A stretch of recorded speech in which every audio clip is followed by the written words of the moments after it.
Good afternoon. Thank you for being here. I am joined by Secretary of Public Safety and Homeland Security Stanley Metter, Secretary of Transportation Nick Donahue, State Coordinator for Virginia Department of Emergency Management John Scrivani, Commissioner of VDOT Stephen Britch, Superintendent of Virginia State Police Jeffrey Katz, Brigadier General Todd Hubbard of the Virginia National Guard, and State Health Commissioner Dr. Cameron Webb.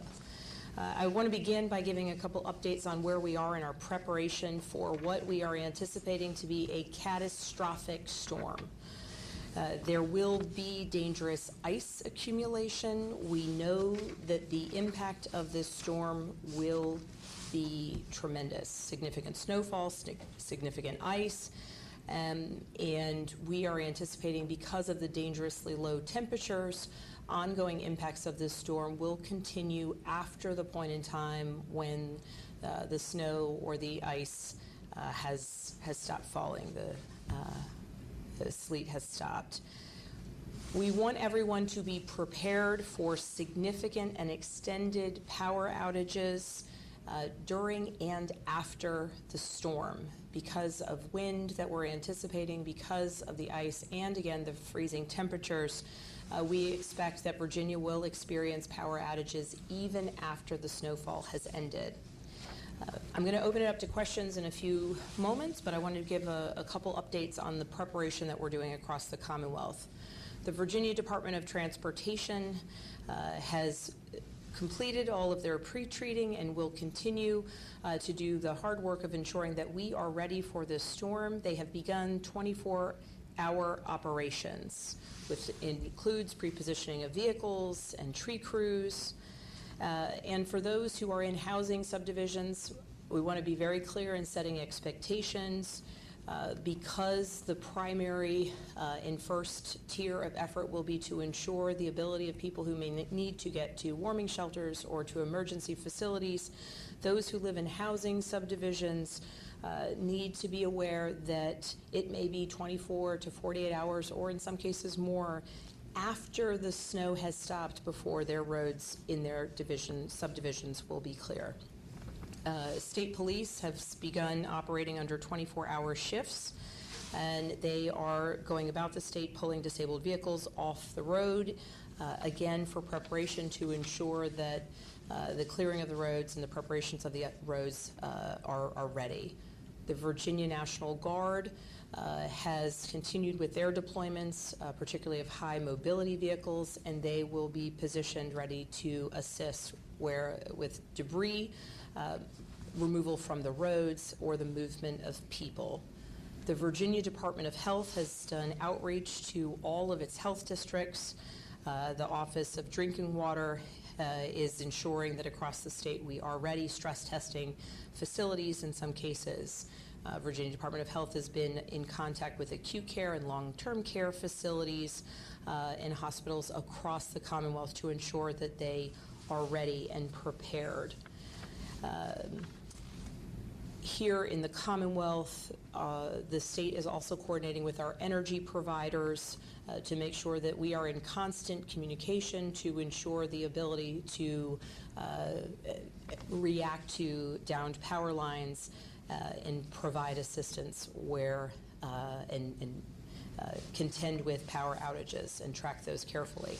And then importantly, as of last night, we have now received a federal emergency declaration. This was a request that I submitted to the federal government yesterday, and I want to thank members of our congressional delegation for their letters of support, recognizing the significant impacts that this storm will have on Virginia. And I want to thank Secretary Noem and President Trump for signing off on that declaration last night. We now have representatives from FEMA here on the ground, and with the category of federal declaration that we have, we are able to receive direct federal supplies where necessary for the purposes of health and safety of our fellow Virginians. So in ending, before we open it up to questions, I just want to remind everyone we are anticipating this storm beginning and hitting strongly later today. And so please use these final hours to be prepared, to make sure that you have blankets and warmth and food to make it through this storm. And every Virginian should stay off the road as of this evening, all day Sunday, and at least into the morning on Monday. We will be providing updates throughout the weekend so that people know the status of the circumstances and where there may be passable roads. But please, it is so vitally important, both for individual safety, but also for the ability of first responders to be able to help those in need, that we have everyone off the roads Saturday night, all day Sunday, and at least through Monday morning. And now I'll open it up to questions. Governor Spanberger and other officials, thank you for being here. And love to know from you all, whoever care to speak about it, just what are some of the biggest mistakes Virginians would make in these situations, and how can they avoid them, stay safe, and keep each other safe? On the preparation front, I might turn it over to John Scrivani of VDEM or potentially Dr. Webb of VDH. I'll defer to you, gentlemen. I'll go first. Good afternoon. I'm John Scrivani. I'm state coordinator for VDEM. Biggest mistakes are not being prepared today. If you think this storm is not going to hit, you are probably wrong. I would hope you are right, but you are probably wrong. You need to prepare your family, your home, and also one of the worst things you could do at this point is get out on the road after this evening, as the governor mentioned. We need people to give VDOT the time to get those roads cleared, get the power companies the opportunity to get the power lines that fall on the road up. There's going to be a lot of different hazards out there. So we need people to, again, one, prepare, be ready, and I'm sure Dr. Webb will have additional comments. But two is really stay home. If you can, and we know that you may not have any power, you may be cold, work with your neighbors, and we're going to have to all work together to try and get through this. Dr. Webb? Thanks so much. And certainly just to add a couple of things that are really important. Pay attention to the local advisories. This is a severe weather event that affects different parts of the state differently. And so being able to know what the impacts are going to be locally is going to be the key. And that's going to help you understand where the emergency resources and supports in your area are. The next piece is from a health standpoint, if you have prescription medications or medical devices that you need, have those pulled together and ready. Some medical devices require charging, so make sure those are prepared and ready to go. On that charging front, if you have healthcare needs, understand that the ability to reach loved ones and for loved ones to reach you is so critical. So keep those devices charged, have backup charging mechanisms, and that's going to help us keep folks safe. The next part is you don't want folks out on the road, but fueling vehicles is going to be important for you, and also fueling heating devices. Make sure you have a plan for safety if you have heating devices that need to be fueled. So that's your carbon monoxide monitors, your smoke detectors, but also basic safety, like keeping it away from drapes or furniture, those sorts of things. And then the last thing I'd say is a personal preparedness plan, personal preparedness kit. So whether that's your medications, other things you would need if you need to leave the home quickly, things for your children, for your pets, things that are going to be necessary for you as you're leaving the home. Keep those together. Take it all seriously and understand we're going to continue to keep you updated and get you the resources you need, but make sure you prepare as much as you can on the front end. Thank you. Yes. Hi, Governor. So how will you measure the success of your administration handling this weather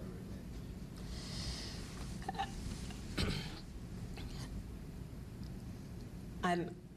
I would say that while I respect the press, I think when we're talking in terms of the safety of our fellow Virginians, this is about how we are keeping people safe, how we are keeping people informed, And I think that right now I am deeply grateful for the hard work of certainly the folks in this room. There are many, many more people in this room at this moment than just the folks behind me. The leadership of the folks behind me and the efforts to ensure that we are ready for this type of storm.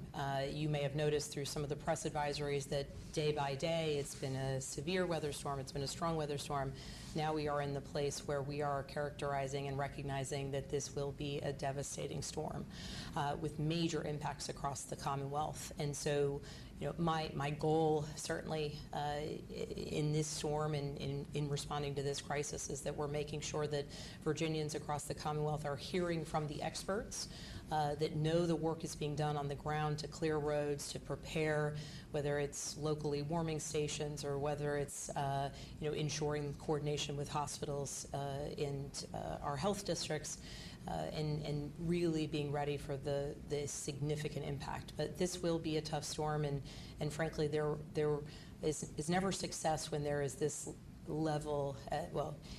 There is never a sort of a clear line of what constitutes success when there is just so much on the line. But our goal here is to protect people, to protect our fellow Virginians, and ultimately get through this storm as quickly as possible and get back to normal functioning, whether it's of the energy grid or of our road systems, as quickly as possible.